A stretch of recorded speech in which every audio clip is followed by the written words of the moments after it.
ఎక్కడో పుట్టిన పిల్ల, ఎవరో తల్లిదండ్రులు అంత ప్రేమతో పెంచిన పిల్ల ఇంటి పేరు వదిలేసింది, వంశం వదిలేసింది, తన ఊరు వదిలేసింది, తన వారిని వదిలేసింది, తన తల్లిదండ్రులను వదిలేసింది, బంధువులను వదిలేసింది, స్నేహితులను వదిలేసింది.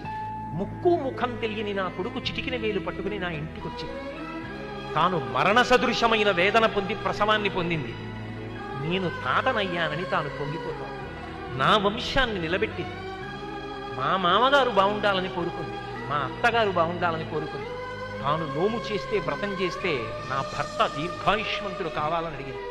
నిద్ర లేచి మంగళసూత్రం కళ్ళకద్దుకుంటే మా ఆయన బాగుండాలని కోరుకుంది. నా కొరకు ఆమె ఏం అడగల. తన అత్తవారి కొరకు, పుట్టింటి కొరకు.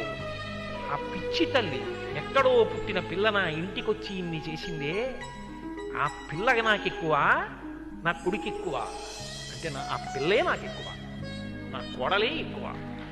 అందుకే నా తండ్రి నీకు మామ, నా అన్న నీకు బావ, తండ్రితో సమానం. నా తమ్ముడు నీకు మరిది.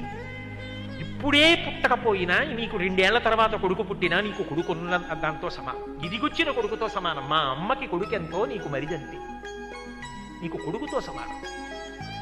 ఇప్పుడు ఆయనకి చెందినవన్నీ ఆమెకు చెందినవైపోతున్నాయి.